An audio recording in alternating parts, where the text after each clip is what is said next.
The soiled utility room is where nursing staff takes our biohazardous material, our soiled linens, and it also has a urinal in it. That's where nursing staff took these babies and left them to die.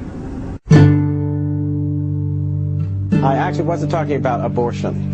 Yes, we have differences on abortion that are deep and profound. I think they're terribly important. But Barack Obama defended infanticide, the killing of fully born infants who had survived a failed abortion attempt and were then left for hours in soiled linen baskets to die. My name is Jill Stanek, and I'm a registered nurse who witnessed babies being delivered alive and left out to die.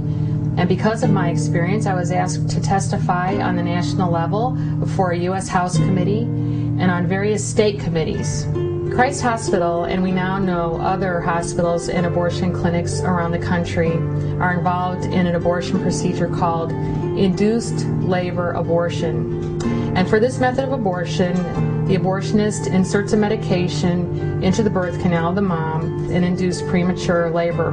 And my experience was that they lived as short as a few minutes to once almost as long as an 8-hour shift. To be clear, these were living babies who were left out to die, and they were issued both birth and death certificates according to Illinois state law. One night, a nursing co-worker was taking a live aborted baby to our soiled utility room to die because his parents didn't want to hold him, and she didn't have time to hold him that night. And when she told me what she was doing, I couldn't bear the thought of this suffering child dying alone. And so I cradled and rocked him for the 45 minutes that he lived.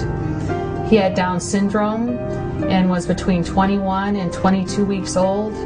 And he didn't move very much because he was using all of his energy attempting to breathe. And I remember toward the end of his life, I couldn't tell if he was alive or not unless I held him up against the light to see if I could see his little heart beating through his chest wall because their skin is so thin at that age. And after he was pronounced dead, we folded his little arms across his chest.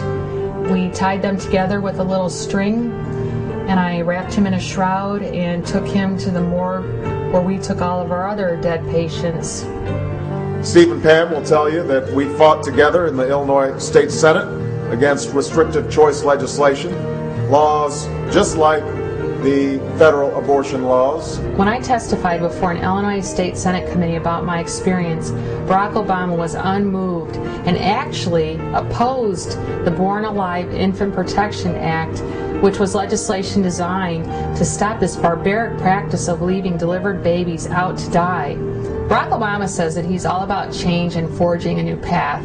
Well, he sure did forge a new one, because on the federal level, this legislation passed unanimously, 98-0. Every Democrat in the U.S. Senate supported this, from Clinton to Kerry to Kennedy to Boxer, and even the pro-abortion group NARAL went neutral on this bill. But this one guy, Barack Obama, thought that infanticide was acceptable and voted to protect it.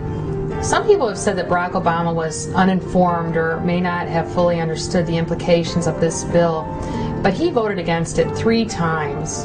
That's calculated. He himself has defended his vote by saying that he would have voted for it had it been identically worded as a federal bill. But as chairman of the Health and Human Services Committee in 2003, he stopped the identical wording from being introduced. Barack Obama can play word games, but at the end of the day, his opposition was responsible for living babies being left out to die. And that is indefensible. It is time for a different attitude in the White House. It is time for a different attitude in the Supreme Court.